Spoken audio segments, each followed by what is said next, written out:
A graça e a paz de Jesus a todos, meus irmãos e amigos. É uma alegria muito grande poder estar com vocês aqui nessa noite, atendendo ao convite que foi feito. Zaina me passou a mensagem dizendo que Gilmar é o responsável por isso, né? Por eu estar aqui hoje. Então, qualquer coisa, cobrem do pastor depois. Mas ele fala, né? Geralmente, quem é amigo sempre fala, né? Às vezes exagera um pouco, né? Mas a verdade é que ele é um amigo muito querido, ele, Deus Irene, amizades, né, que a vida nos deu, que o Senhor nos presenteou. E é uma alegria muito grande, né, realmente poder estar com vocês. Vendo alguns rostos conhecidos aqui, dos radicais da vida, que a gente trabalha juntos. Então, é muito bom estar. E me foi falado, né, que o motivo é o Congresso da Terceira Idade, não é isso? É o 4º Congresso? É isso mesmo? A Zaina me falou do que era, eu falei que seria realmente uma satisfação muito grande poder estar com vocês aqui. E eu perguntei, ela já falou, né, que havia um tema, né, proposto, que é mantendo a santidade, a fé e a esperança. Tá certo, irmão? Certinho? E também me deu uma divisa, né, que se encontra em Filipenses 3, 13 e 14, correto? Vamos estar lendo esse texto juntos?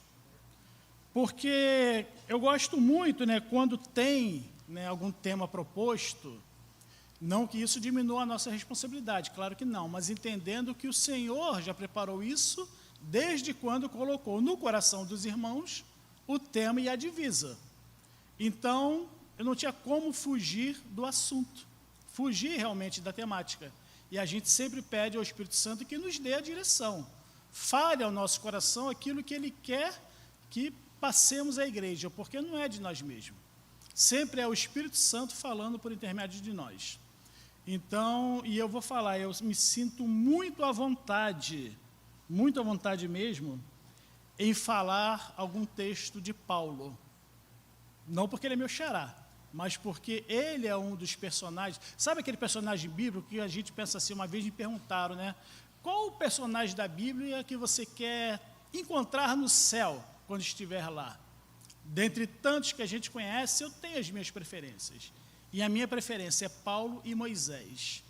Eu sou muito apaixonado por Paulo, por tudo que Paulo representa, pelo evangelho que nós vivemos hoje, que teve toda a sua sistematização iniciada em Paulo. Então, Paulo é um expoente realmente do evangelho, talvez o maior teólogo que já existiu. Então, é muito bom, é muito gratificante nós falarmos acerca de um texto de Paulo. Então, vamos ficar de pé, vamos ler esse texto juntos.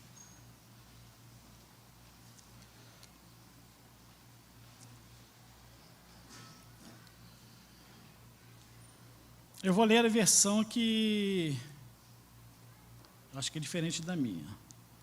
Tá, eu vou ler a minha, os irmãos me acompanhem, tá bom? Irmãos, quanto a mim, não julgo havê-lo alcançado, mas uma coisa faço, esquecendo-me das coisas que ficam para trás e avançando para as que estão diante de mim, prossigo para o alvo, para o prêmio da soberana vocação de Deus em Cristo Jesus. Feche seus olhos, vamos orar. Pai, graças te damos, ó Deus, porque estamos aqui, Senhor, nesse lugar que não é outro senão a tua casa, Pai, junto dos teus filhos, com a oportunidade, ó Deus, de estarmos compartilhando a tua palavra. E eu quero te pedir, Santo Espírito de Deus, que seja o Senhor a falar essa noite em cada coração aqui, Pai. Tanto quanto tu já falou ao meu, Deus, tenha liberdade, Pai, de agir em nosso meio nessa noite. E obrigado por tudo, em nome de Jesus. Amém, Deus.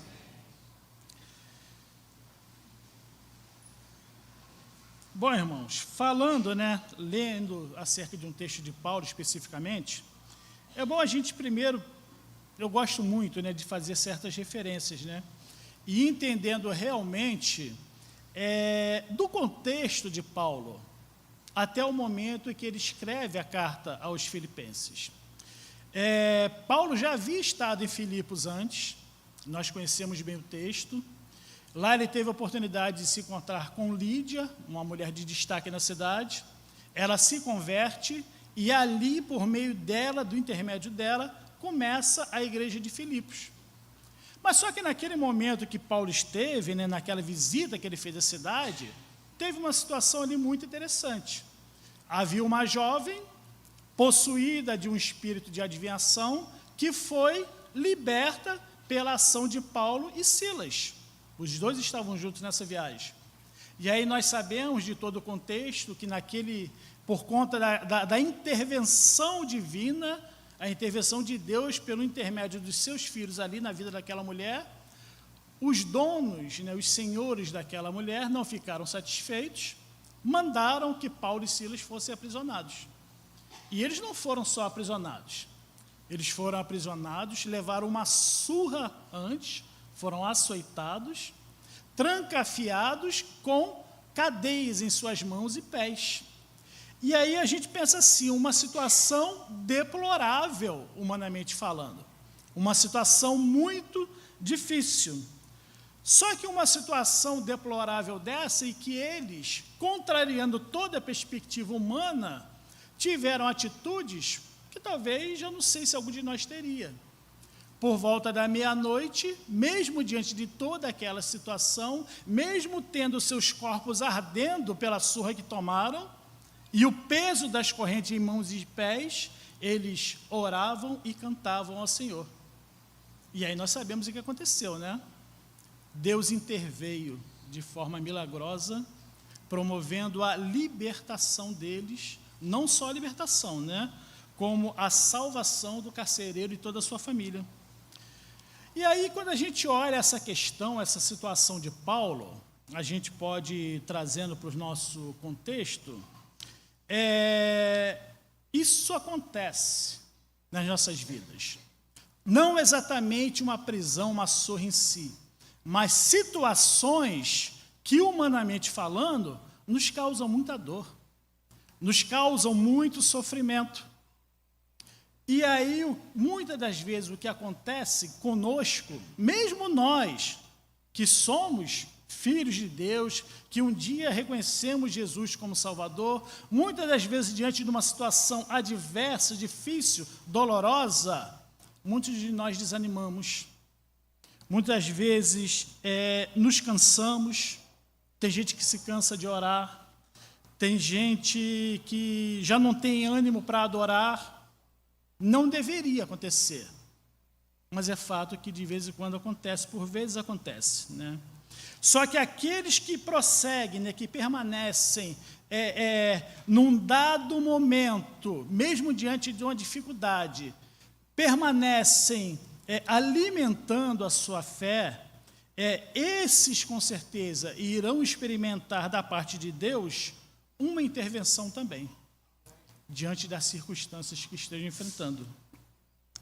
E Paulo, não obstante, né, tudo que ele passou no passado, quando ele escreve essa carta aos habitantes ali, à igreja de Filipos, Paulo está também passando um momento difícil novamente, porque mais uma vez ele está preso, só que agora está na prisão em Roma, praticamente nos seus últimos dias, nos seus últimos momentos de vida. Paulo escreve a carta a Filipos, né? E ele escreve uma carta, mesmo diante de uma dificuldade, ele escreve uma carta onde se inicia, lá no capítulo 1, se inicia ele dizendo, né, aos habitantes de Filipos, alegrai-vos. Esse alegrai-vos que Paulo fala, ele não está falando assim, digamos assim, num tom de comparação. Eu estou preso, mas vocês estão soltos, então alegrai-vos. Não, ele não está fazendo comparação da situação dele com a situação dos habitantes de Filipos. Ele está falando, esse alegrai-vos de Paulo, é um alegrai-vos, é um sentimento de alegria, de gratidão, por alguém que é capaz de enfrentar tudo e enfrentar com prazer e com satisfação, porque tudo que ele está enfrentando em nome do Senhor. Então, há uma satisfação muito grande em Paulo em passar por tudo o que ele está passando. E nós vemos ele declarar falando de alguns textos, né, de que a glória que há de ser revelada é muito maior do que o dia de hoje. Aquilo que há de ser revelado a ele, a glória que ele há de experimentar, é muito maior do que qualquer sofrimento que ele esteja vivendo. E nisso, então, ele os encoraja os habitantes daquela cidade a se regozijarem uns com os outros, até mesmo se alegrarem, ainda que não haja aparentemente um motivo, mas procurarem realmente buscar essa alegria que vem do Senhor.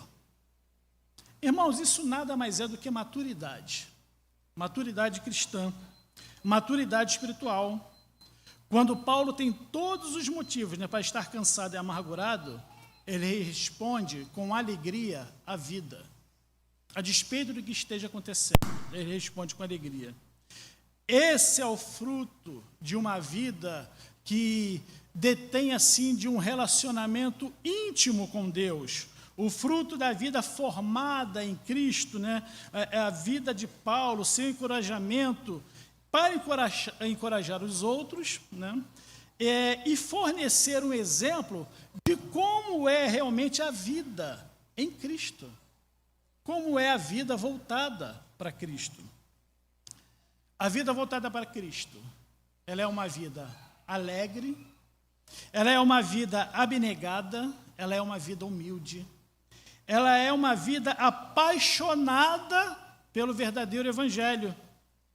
E é uma vida que avança em direção à maturidade total, porque é uma vida que procura ser e se assemelhar a cada dia mais com a vida que foi do nosso Senhor Jesus Cristo. Essa é a santificação. É você procurar ser cada dia mais parecido com Ele. Santificação não é outra coisa a não ser isso. Ser a cada dia mais parecido com Cristo. E é sobre isso que Paulo encoraja a igreja quando diz para sermos, por exemplo, seus imitadores, como ele é de Cristo. Ele está, de fato, nos encorajando a sermos como Cristo, imitadores do Senhor. Tá? Especificamente no texto que nós lemos, do capítulo 3, do verso 13 e 14, né, ele está permitindo que descubramos o segredo de sua vida e nos dizendo que tipo de crente realmente ele foi, que tipo de pessoa comprometida com Deus que ele foi. Ele nos conta que viveu na sua vida em relação a passado, presente e futuro, porque é isso que nós lemos nesse texto, referências exatamente a isso. Quanto ao passado, havia um esquecimento sábio da parte de Paulo, esquecendo-me das coisas que para trás ficam. Quanto ao futuro, há da parte de Paulo uma antecipação sábia com relação ao futuro, avançando para as que estão diante de mim. Aquilo que está diante de mim, avançando, indo em frente. E quanto ao presente, há da parte dele uma concentração perseverante. Uma coisa faço, prossigo para o alvo. Estas coisas são as que fazem o sucesso em qualquer campo do esforço humano. Aqui nós estamos falando especificamente da vida de Paulo, mas em qualquer área da vida humana, esses três aspectos fazem muita diferença, se você realmente tiver isso em mente, se você realmente focar nisso. E há duas verdades distintas, mas paralelas, nas quais cada crente precisa realmente ser firmado. A soberania de Deus, incluindo o seu propósito eterno de graça, porque é um propósito eterno, e a responsabilidade do homem, envolvendo o arrependimento e a fé e obras. São dois parâmetros, duas coisas paralelas, que nós temos também que ter isso intrínseco no nosso coração, ter isso realmente em mente a cada dia, porque negar qualquer uma das duas vai levar inevitavelmente a uma paralisia espiritual, se podemos dizer assim. Paulo certamente tinha essas convicções. E elas explicam, né, a sua humildade diante de Deus, o seu trabalho incansável pela salvação dos homens. Paulo foi incansável na pregação do Evangelho. Ele não mediu esforços para alcançar aqueles que ele teve a oportunidade de alcançar. É preciso lembrar que os homens, né, eles se tornam bons crentes, nós nos tornamos bons crentes, na mesma medida, da mesma maneira que, de repente, profissionalmente falando, alguém se torna um bom médico, alguém se torna um bom mecânico, um bom professor, ou qualquer outra coisa, profissionalmente falando, que se diga, né? Se tornam bons profissionais pela concentração perseverante para com a tarefa de sua carreira. Ninguém se torna um bom médico se não for perseverante nos estudos, se não for perseverante em toda aquela coisa de estágios, de residência. Se não se aplicar, não será um bom médico. Ninguém se torna um bom mecânico se não se aplicar realmente em aprender, em cada vez mais, com a modernidade, os veículos se modernizando e estar sempre se atualizando. Ninguém se torna um bom mecânico. Professor é a mesma coisa. Mas o mistério disso tudo é que, mesmo sabendo que não podem ser bons médicos, bons mecânicos ou bons professores, ou qualquer outra coisa, né, sem certos hábitos e práticas que correspondam realmente em ter um aprendizado, parece que as pessoas pensam que podem se tornar assim bons crentes sem qualquer esforço, sem qualquer senso de responsabilidade. Ninguém pode ser um bom crente, irmãos, somente por uma tendência ou por seguir um determinado movimento, somente por fazer parte, né, de uma multidão que caminha numa mesma direção. Ninguém se torna um bom crente pelo seu próprio esforço. É preciso, exatamente como Paulo, assumir compromissos e responsabilidade para ser realmente um crente, na medida do que o Senhor nos chamou para ser.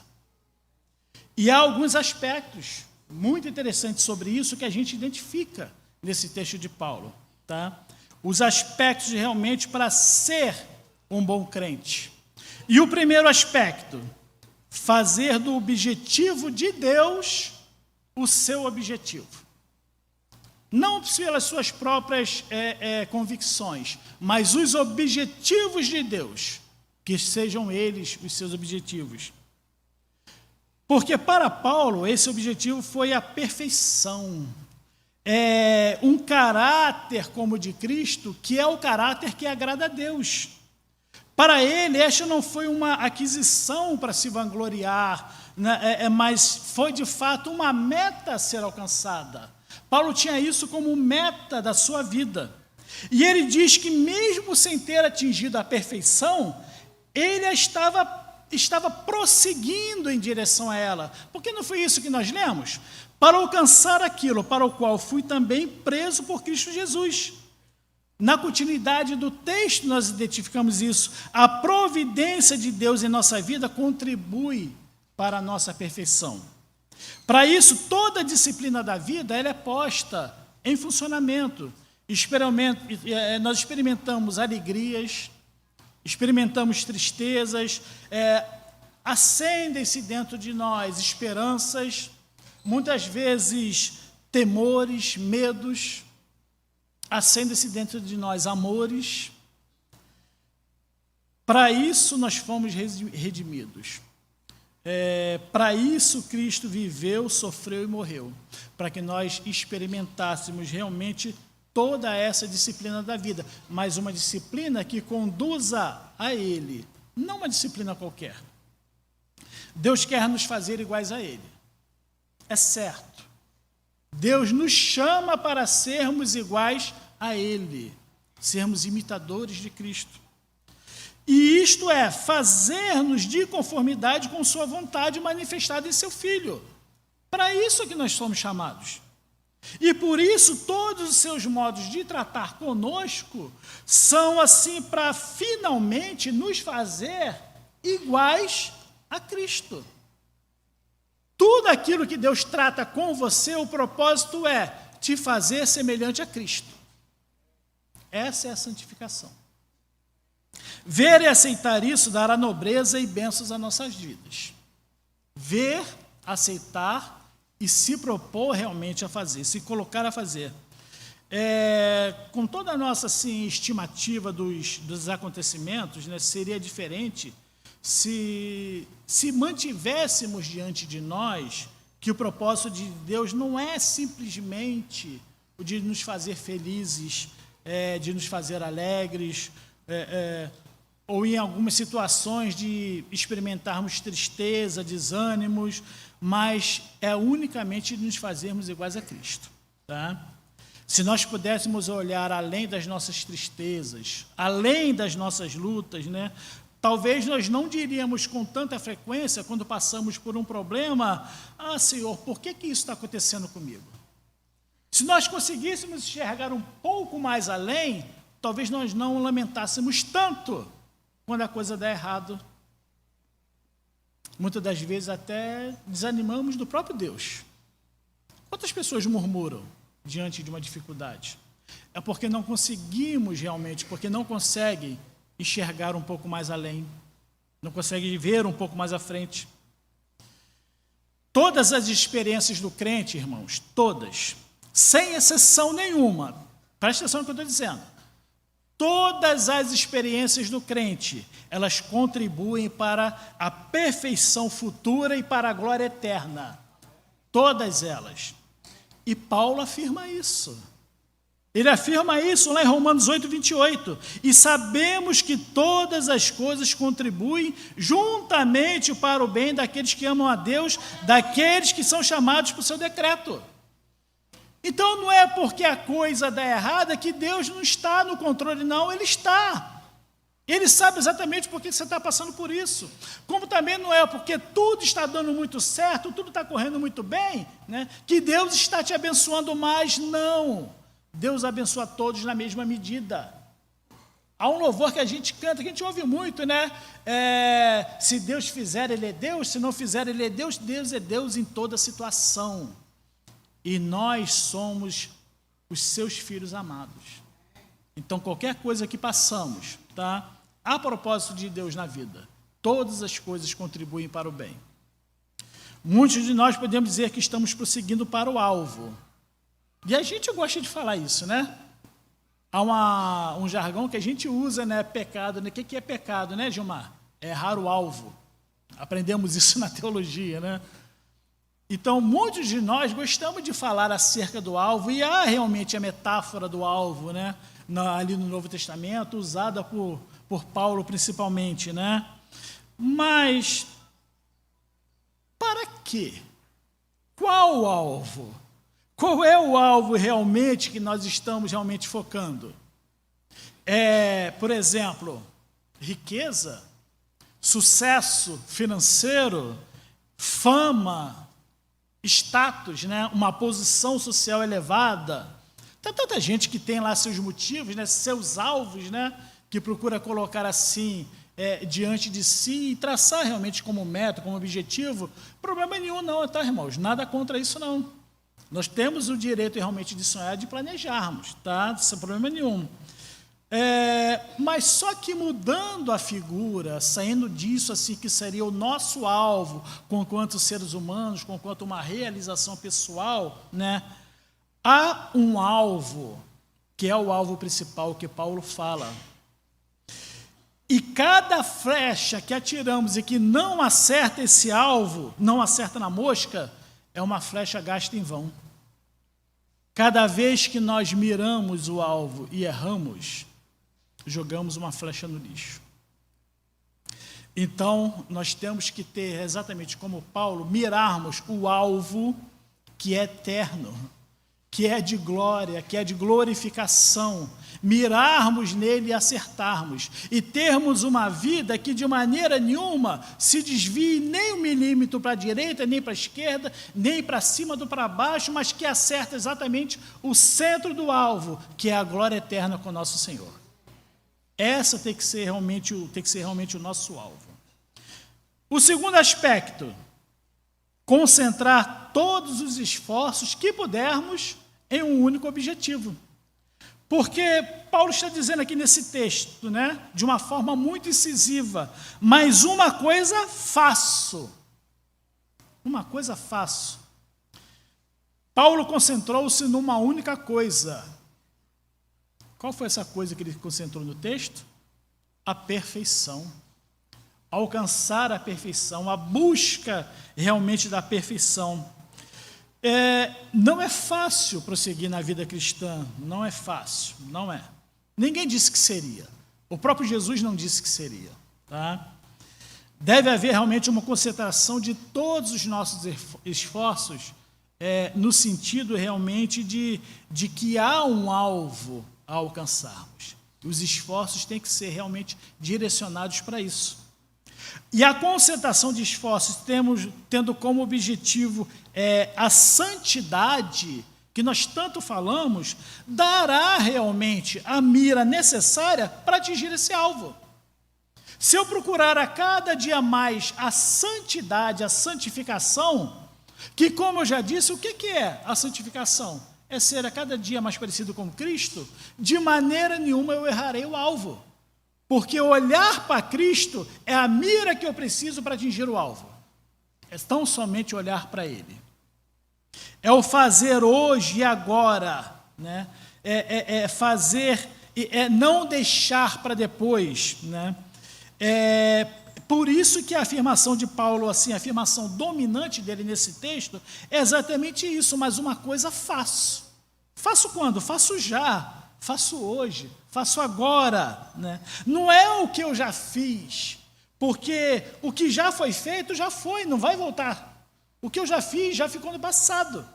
E também não é o que eu farei depois, não é projetando para frente o fazer alguma coisa, porque muitas coisas que projetamos para frente, significa de fato postergar o que deveria ser feito hoje.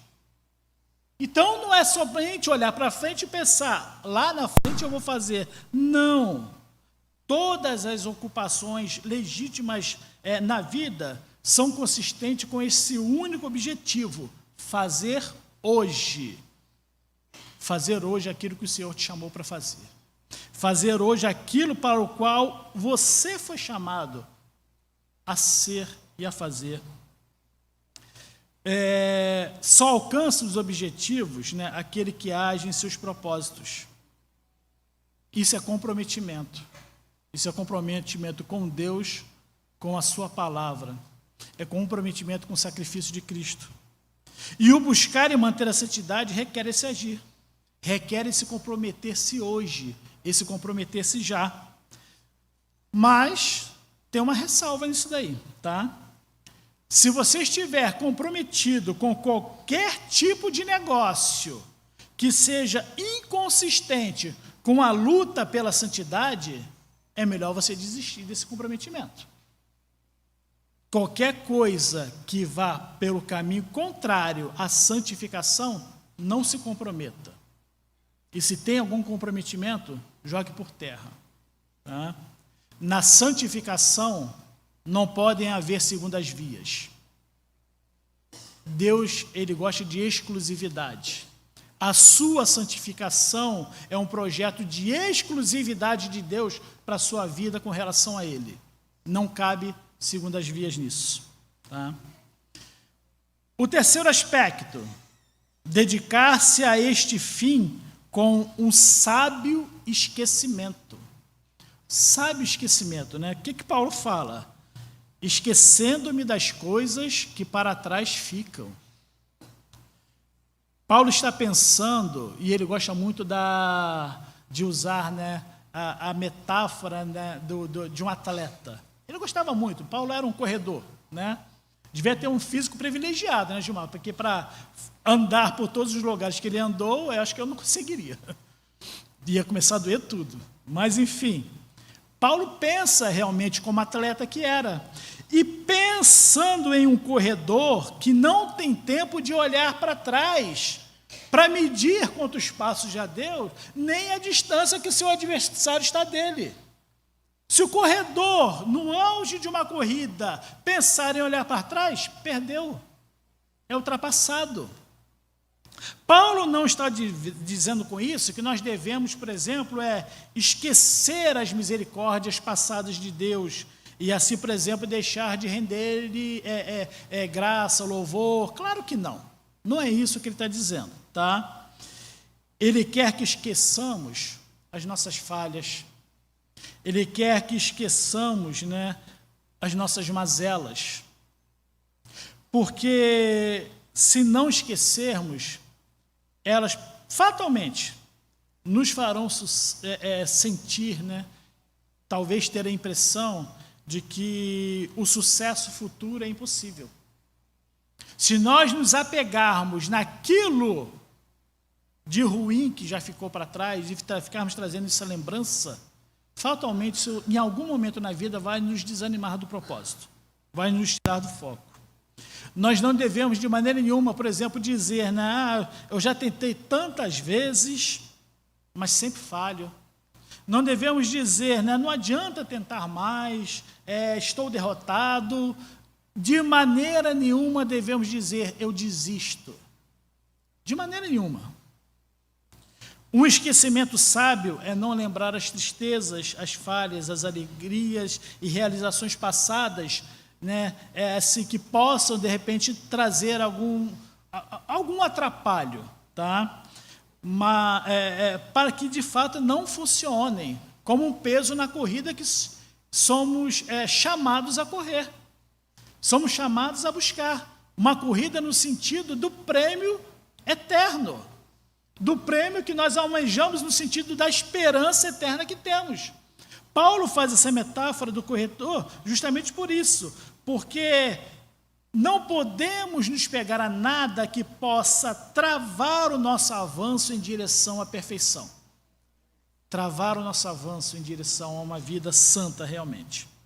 E Paulo, quando está falando isso, por ser realmente alguém estudado na palavra, conhecedor da palavra de Deus, muito provavelmente, Paulo se lembrou de Jeremias. Porque Jeremias, lá no passado, já dizia isso. Em Lamentações 3:21, quero trazer à memória o quê? O que me pode dar? Esse tem que ser o nosso foco. Se é para pensar no passado, que seja o que pode te dar esperança. De maneira nenhuma, algo que possa te atrapalhar na sua caminhada. Muitas vezes as memórias se tornam servas do desânimo e da dor, quando nos apegamos à amargura, à tristeza do passado e trazemos isso para o presente. Muitas vezes. Mas, se nos apegarmos ao Senhor, né, com todo o nosso ser, com todo o nosso corpo, mente, coração, que Paulo também fala isso lá em Romanos, né? Transformáveis por quê? Pela renovação da vossa... Para quê? Para que experimenteis qual seja a boa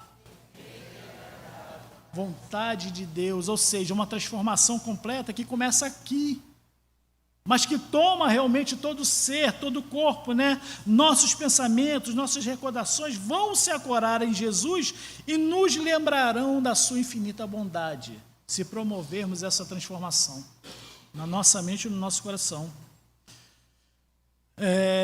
Lembranças boas podem ser aliadas na vida. Lembranças boas, né?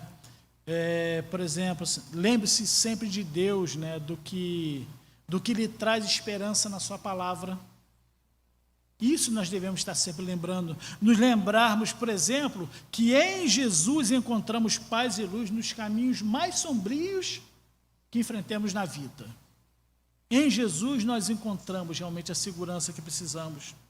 É treinar a mente para pensar em coisas que lhe agradam e lhe tragam consolo. Não ficar simplesmente lamentando, remoendo, mas pensar em coisas que façam realmente sentido. E se está com um problema profundo, tem tente se lembrar, preste atenção no que eu vou dizer. Eu não sei a situação de ninguém aqui. Eu sei de situações que eu já vivi e posso falar realmente que eu tive que me apegar a isso, tá? Se está com algum problema profundo, algo que te causa alguma dor, alguma tristeza, algum sofrimento, tente se lembrar de 5 verdades fundamentais. São verdades realmente que fazem todo sentido na nossa vida. A primeira verdade: Deus é amor e cheio de graça. Confirmada em Lamentações 3:22, as misericórdias do Senhor são a causa de não sermos consumidos, porque as suas misericórdias não têm fim. Então, se você passa por alguma situação, saiba que as misericórdias do Senhor sobre a sua vida, elas não têm fim. O segundo, os problemas não duram para sempre. Nenhum problema vai durar para sempre, tá? A palavra já diz, lá em Salmo 35, o choro pode durar uma noite, mas a alegria ela vem pela... O que isso quer dizer, irmãos? Quer dizer que de vez em quando nós passamos por alguns desertos. De vez em quando o deserto está na nossa frente, não é? Mas deserto é local de passagem. Deserto não é para ninguém ficar. Ninguém fica no deserto. Tá? Assim como a noite passa e logo nasce o sol assim de um novo dia, né, despontando, bonito, alegre, assim também o deserto passará e chegaremos a seu fim. Se você está passando por algum deserto, ele tem um fim, meu irmão, e você vai chegar ao final dele. Deus, em terceiro lugar, Deus nos transforma a cada dia. A cada dia nós somos transformados. Porque diz a palavra em 2 Coríntios 3,18, portanto, todos nós, dos quais o véu foi removido, podemos ver e refletir a glória do Senhor, e o Senhor, que é o Espírito, nos transforma gradativamente a sua imagem gloriosa, deixando-nos cada vez mais parecidos com Ele.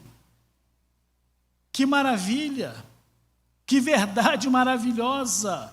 A cada dia o Senhor nos deixa mais parecidos com Ele. E não obstante a isso, para confirmar, porque a palavra ela sempre se confirma, que você lê um texto de um determinado autor e outro texto confirma aquilo que você leu, João vai dizer lá em 1 João, capítulo 3, verso 2, amados, agora somos filhos de Deus e ainda não se manifestou o que haveremos de ser. Sabemos que quando Ele se manifestar, seremos semelhantes a Ele, porque haveremos de vê-lo como Ele é. Seremos semelhantes ao Senhor. Que esperança eterna, que futuro maravilhoso será com Deus. Garantido, confirmado na sua palavra. E o quarto aspecto, Deus e somente Deus é a sua porção. Lamentações 3:24, a minha porção é o Senhor, portanto, nele porei a minha esperança. Se você perdeu muito nessa vida, ou pouco, ou perdeu alguma coisa, ou está passando por um momento, seja lá qual for, né? Mas você, diante de toda essa circunstância, você não se perdeu de Deus, lembre-se que Ele é o seu tudo. Ele é tudo na sua vida. Você nunca o perderá. E nunca será perdido por Ele. O quinto aspecto, Deus é bom para quem espera nele. E como Ele é bom para quem espera nele. Lamentações 3, 25 e 26. O Senhor é bom para com aqueles cuja esperança está nele, para com aqueles que o buscam. É bom esperar tranquilo pela salvação do Senhor. Está difícil, irmão? Está complicado? Espere e confie na sua bondade. Ele é contigo. Não desista. Olhe para o alvo. Continue. Não pare de crer nunca. Porque isso é fé. Isso é fé. É não parar de crer nunca. E aí, o quarto aspecto realmente de tudo que a gente está falando, tá? é dedicar-se a este objetivo com um avanço sábio. Dedicar-se com um avanço sábio. Porque o que Paulo diz lá no texto? Avançando para os que estão diante de mim. Avançar, né?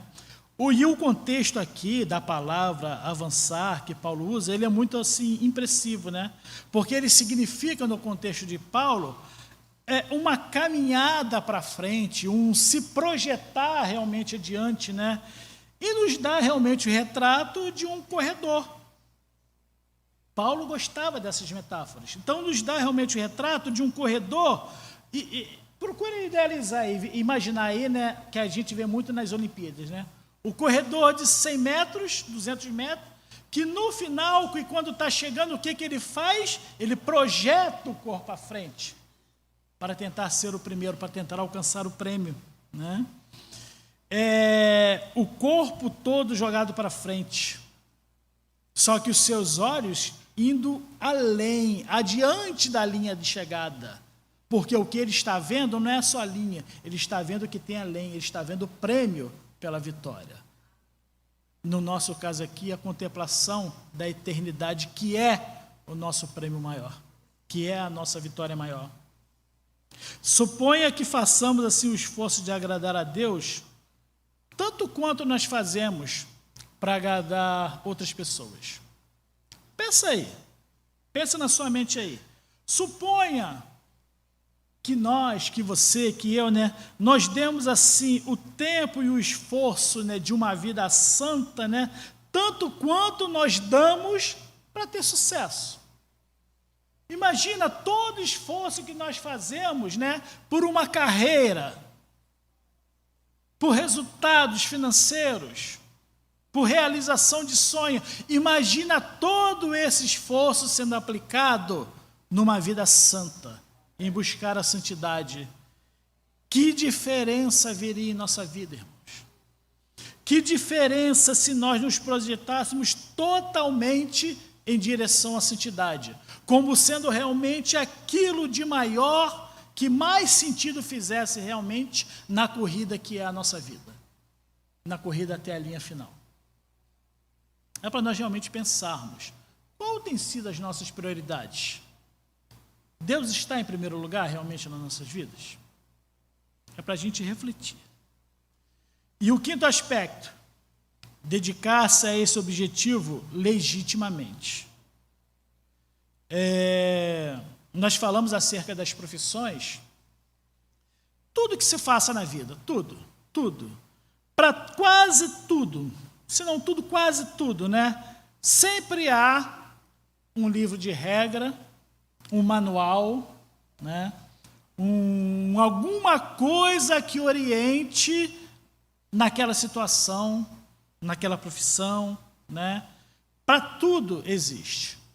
Por exemplo, no Exército eu não servi, mas dizem que há o manual do bom soldado. Não sei se há. O Gilmar foi militar? Não sei. Se deu bem, também não fui não. Mas o manual do bom soldado, né? O médico, é claro que tem lá seus manuais, né? E que de vez em quando recorre. O advogado, quantos manuais o advogado tem, né? Quantas vezes ele tem que recorrer, né, a livros e mais livros diante de determinadas situações legais que aparecem para ele advogar. Nós temos, né, para a vida cristã, um manual. Nós temos um livro que é a nossa regra, o nosso manual, que é esse aqui. Esse é o nosso manual. E ele nos diz exatamente o que fazer, como fazer e por que fazer. E se ele nos diz, se temos esse manual, nós temos então total condição e o dever de militarmos de forma correta na vida cristã. Não há desculpa para vivermos um meio evangelho, um evangelho meia boca, se nós temos um manual de como vivermos realmente, de forma correta. E Paulo também fala sobre isso. Lá em 2 Timóteo, no capítulo 2, verso 5, ele diz, se alguém também milita não é coroado se não militar legitimamente. A militância, a vida cristã, a santidade, ela tem que ser realmente legítima. Nós devemos olhar o livro de regra para ver realmente o que nós temos que fazer e fazermos tudo o que for mandado. Tudo aquilo que está aqui com quanto orientação, com quanto conselhos de Deus para a nossa vida, nós temos realmente que procurar viver e fazer. Por exemplo, viver a comunhão da igreja, com nossa presença, como igreja do Senhor que somos, a comunhão uns com os outros, as orações uns pelos outros, provendo os meios uns para os outros. Por exemplo, prover coisas honestas à vista de todos os homens, de maneira nenhuma nos envolvermos, mas de fato nos abstermos das coisas erradas do mundo e vivermos somente as coisas corretas. Fazer o bem a todos, todos sem exceção, mas especialmente os da família da fé. Não é só fazer o bem ao meu irmão, não, é fazer a todos, mas claro, com atenção especial ao meu irmão. Pregar o evangelho, pregar o evangelho a todos, em tempo e fora de tempo. E pregar o evangelho, viver o evangelho, não é somente vir para a igreja em dias e horários pré-determinados. Não é somente assistir um culto, não é somente cantar louvores, depois ir embora para casa com a minha família, e tal dia e tal horário eu volto para o templo. Viver o evangelho não é isso. E se a vida evangélica que dizemos que vivemos se resume a isso, desculpe, isso é religiosidade. Viver o evangelho é mais do que isso. É viver lá fora. É ir em busca daqueles que poderiam estar aqui preenchendo esses bancos e não estão. Estão lá fora porque ninguém foi falar com eles. Viver o evangelho é se importar com aqueles que estão perecendo e indo para o inferno. Eu estou salvo? Glória a Deus. Eu estou garantido. Mas eu não posso me acomodar na minha garantia. Eu tenho que ter o incômodo daquele do meu lado que não tem a mesma garantia que eu. Isso tem que incomodar, isso tem que arder no meu coração. Devemos fazer essas coisas por amor e para a glória de Deus, porque é isso que Ele nos manda fazer. Não sou eu que estou mandando, está escrito aqui. E quantas vezes foi descrito? Poderíamos citar Mateus 28, poderíamos citar Marcos 16 e tantos mais textos, né, que a palavra nos fala, nos convoca, nos constrange a irmos e anunciarmos àqueles que estão perecendo. Não fazê-las procurando o louvor dos homens. Não vou missionar somente para que alguém veja, não. E nem para agradar a si mesmo. Não é uma realização pessoal, mas é tão simplesmente cumprir uma ordem que foi dada pelo próprio Senhor Jesus. Jesus disse que não devemos deixar que a mão esquerda veja o que a mão direita faz. Ele não falou isso? Mas qual é o sentido disso, né? É que não devemos nos orgulhar de nada que fazemos para Ele, se para Ele o fazemos. Nós não devemos nos orgulhar, eu sou cara porque eu prego o Evangelho. Não, eu prego porque o Senhor me salvou, eu prego porque Ele me constrangeu a pregar. Né? E aí, às vezes, né, eu fico pensando, e já falei algumas vezes, Gilmar, tá? Já falei isso de púlpito algumas vezes, né? Qual é a razão de ser pastor, Gilmar? Qual é a razão? É fazer um sermão bonito, né? Bem explicadinho, todos os pontos. É dar uma aula bonita, teologicamente falando, né? É para receber tapinhas nas costas, né? Pô, pastor, né? É o cara, né? Para receber uma ovação, né? Ou é para ostentar o PR antes do nome? Que muitas das vezes esse PR até anula o nome, né? O nosso nome se esquece, o PR ninguém esquece, né? Qual a razão de ser pastor? Não é nenhuma dessas. Ser pastor é para ser e fazer tudo para o seu louvor e a sua glória. Ser servo é para fazer tudo para o seu louvor e a sua glória. Você foi resgatado por um preço caro demais, por um sangue precioso que verteu para o louvor e honra e glória dele. Você está aqui hoje para o louvor e honra e glória dele. Então, não há outra razão, não há outro objetivo, porque esse objetivo é o objetivo legítimo. Façamos tudo para a honra e glória dele. Isso é legítimo. Para a gente concluir, irmãos, essa vida da qual Paulo fala, Paulo está falando para a igreja. Então, a gente poderia dizer, né, é uma vida que Paulo está falando que é só para o crente, né? Para o homem que percebeu o seu lugar, né? Percebeu-se como um pecador, mas passou a ter a sua esperança em Jesus Cristo. Porque sem arrependimento, preste bem atenção, sem arrependimento, nada disso que foi dito aqui faz o menor sentido. Aquele que não se arrependeu, ele ouve tudo isso que foi dito e nada faz sentido. Porque Paulo está falando de alguém que já procurou o sentido da vida. Já encontrou em Jesus esse sentido. E aí, por meio do arrependimento, né? O arrependimento, porque tudo começa com o arrependimento, e depois do arrependimento vem a fé, certo? E aí tudo é executado quando nós nos edificamos em nossa fé santa, quando buscamos realmente a santidade. Arrependimento, fé, santidade. É um ciclo. É um ciclo que nós somos convocados realmente a viver, né? Orando no Espírito Santo, mantendo-nos no amor de Deus e esperando pelas misericórdias dele. As misericórdias do Senhor se renovam a cada manhã. E pela misericórdia do Senhor, pelo seu amor infinito, nós temos a garantia da eternidade com Ele.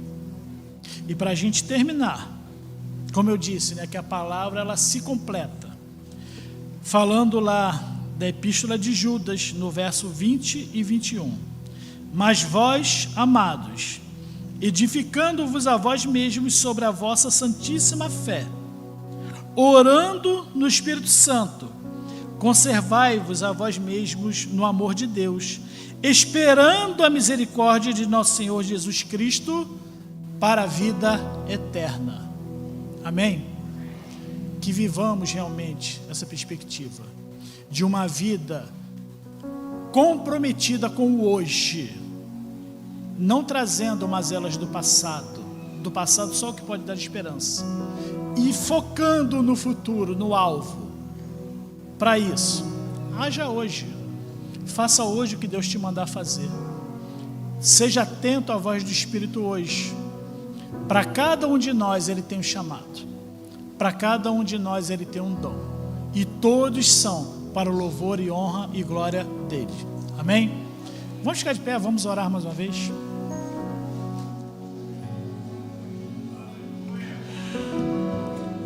Pai querido, glorificado seja o teu nome, Pai, porque nós temos, ó Deus, na tua palavra a direção, ó Deus, que devemos caminhar, Pai.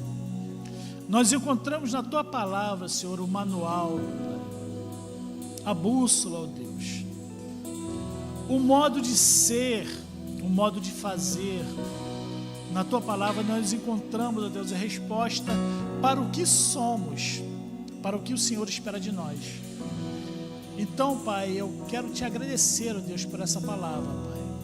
Te agradecer, ó Deus, pela vida de homens, ó Deus, como o apóstolo Paulo, que pôde, ó Deus, deixar registrado, ó Deus, toda a experiência que tiveram com o Senhor. Pôde deixar registrado para nós todo o seu exemplo. Mas que ainda hoje, ó Deus, nós encontramos homens que também têm exemplos, ó Deus, que podem ser vistos, exemplos que podem ser seguidos. E a minha oração, ó Deus, é que para cada um dos meus irmãos, cada um deles, ó Deus, possa se imbuir realmente da responsabilidade, do compromisso assumido com o Senhor. E cada um serem homens e mulheres que possam serem vistos, possam serem seguidos, possam ser exemplos na vida de muitos que precisam conhecer o Senhor Jesus como Salvador. Que possamos agir, ó Deus, além das paredes do templo, ó Deus. Sermos, ó Deus, testemunhos do Teu Evangelho, onde quer que formos e estivermos, pregando em tempo e fora de tempo. E assim que glorificado seja o nome do Senhor na vida de muitos, por meio de nosso intermédio. Nos usa, Pai. Faça, Santo Espírito de Deus, na nossa vida o que for da Tua vontade. Tenha liberdade, Deus, para agir em nosso meio. Obrigado por tudo, em nome de Jesus. Amém.